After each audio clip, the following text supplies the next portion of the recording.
Halo para pecinta film dimanapun kalian berada, semoga sehat selalu. Kali ini saya akan membahas sebuah film yang berjudul Parfum The Story of a Murder yang dirilis pada tahun 2006. Film ini menceritakan tentang seorang pria yang bernama Jean Baptiste yang diperankan aktor Ben Whishaw. Dia terobsesi untuk membuat parfum istimewa yang berasal dari aroma tubuh wanita-wanita yang cantik. Bagaimana kisah selengkapnya? Kita langsung saja ke TKP. Di awal film kita diperlihatkan seorang tahanan peracik parfum yang akan dieksekusi hukuman salib. Para warga sudah berkumpul untuk mencaci tahanan tersebut. Nama tahanan tersebut adalah Jean Baptiste. Mengapa Jean bisa menjadi tahanan dan akan dieksekusi? Kita kembali ke tahun 1738. Berlatar di kota Paris, di tengah pasar ikan yang kumuh dan sangat bau, terlihat seorang ibu yang akan melahirkan seorang anak yang tidak dia harapkan. Sang ibu membuang bayi laki-laki yang dilahirkannya di tempat pembuangan kotoran ikan yang sangat bau. Karena perbuatannya, ibu tersebut dihukum mati dan bayi laki-laki tersebut dikirim ke panti asuhan. Bayi itu diberi nama Jean Baptiste. Di panti asuhan, penderitaan Jean berlanjut. Dia akan dibunuh oleh teman-temannya karena dianggap menjadi saingan mereka di sana. Di masa kecilnya, ia tumbuh berbeda dibanding anak-anak seusianya karena memiliki indera penciuman yang sangat sensitif. Di usia remaja, Jean dijual kepada seorang penjual kulit hewan. Jean bekerja sangat profesional sehingga sang majikan puas dengan cara kerja Jean. Suatu hari, Jean diperintah majikannya untuk mengantar barang ke kota. Di sana dia mencium semua aroma yang ada di kota. Jean sangat menyukai semua bebauan di kota tersebut. Apalagi ketika dia berada di dekat toko parfum. Di sana ia terpesona mencium semua jenis parfum. Hingga akhirnya Jean mencium aroma yang sangat menarik perhatiannya. Dia terus mengikuti aroma tersebut dan ternyata aroma tersebut berasal dari seorang wanita cantik penjual buah yang bernama Caroline.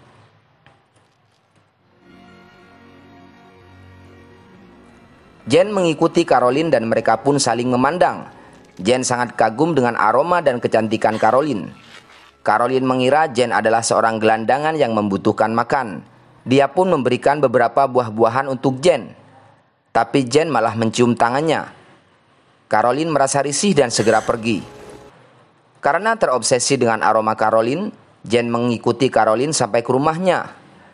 Kedatangan Jean mengejutkan Caroline. Caroline berteriak minta tolong. Dengan spontan Jean mendekap mulut Caroline hingga tak terasa. Caroline ternyata sudah tewas. Bukannya mengubur, Jean malah membuka semua pakaian Caroline dan menciumnya. Jean sangat terpukau dengan aroma Caroline. Namun aroma itu perlahan-lahan hilang.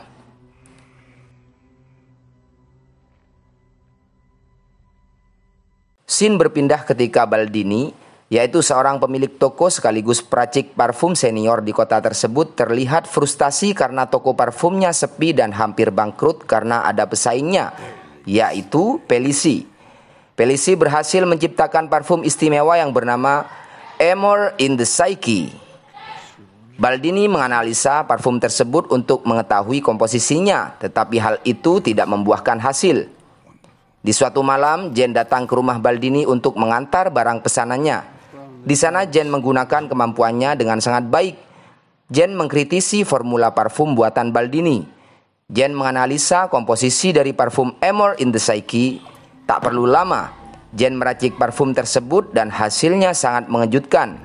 Dia berhasil menemukan komposisi parfum tersebut, bahkan lebih bagus dari parfum Amor in the Psyche yang asli. Baldini terpukau dengan kemampuan Jean. Baldini membeli Jean kepada majikannya untuk dipekerjakan di tokonya sebagai peracik parfum. Semenjak Jean bekerja di sana, toko Baldini berjaya kembali.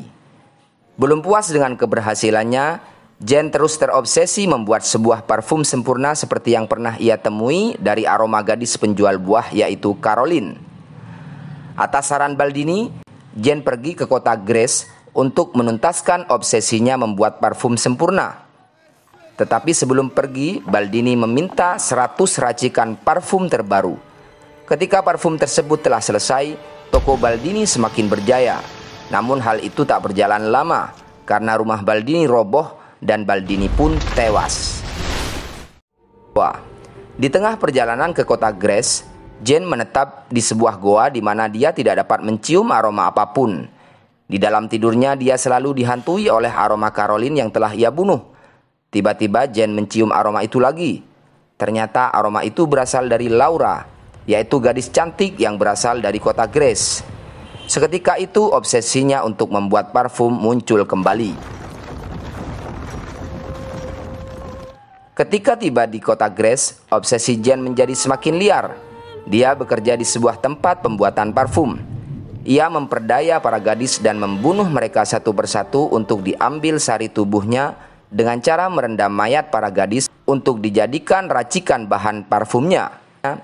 Suatu malam, Laura dan teman-temannya sedang keluar rumah.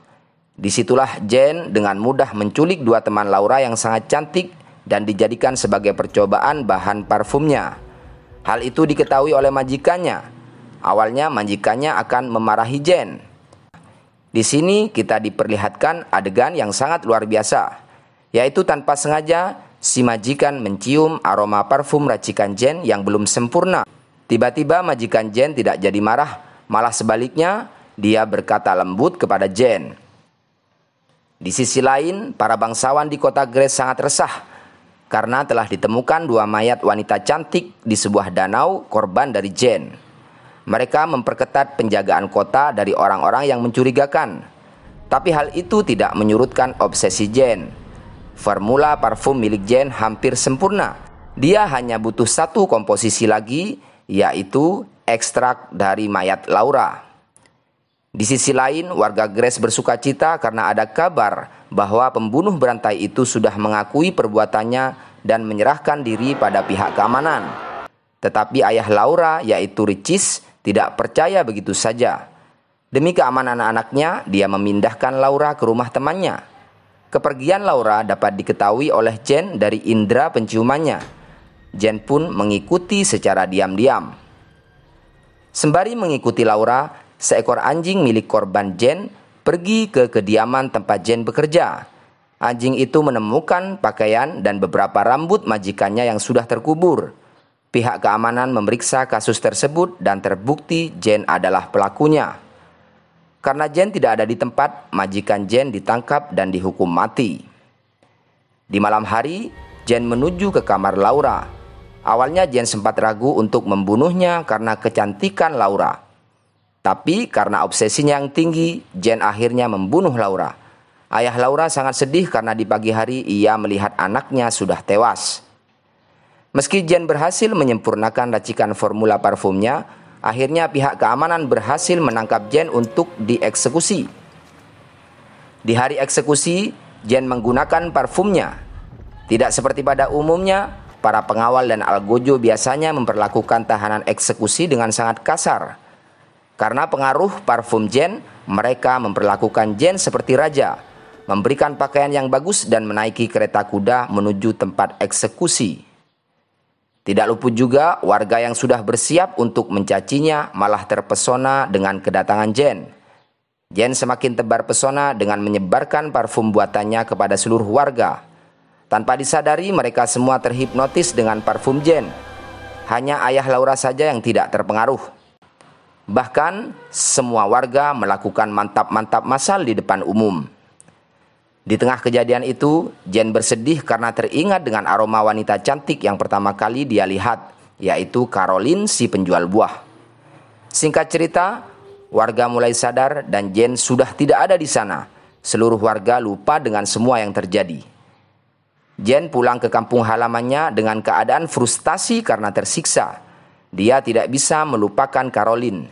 Jane sadar dirinya tidak akan bisa hidup normal. Sesampainya di kota Paris, Jane menuangkan parfumnya ke sekujur tubuhnya. Semua orang pun datang berdesakan untuk melumat Jane. Akhirnya Jane pun tewas. Film pun berakhir. Sampai jumpa di film-film selanjutnya.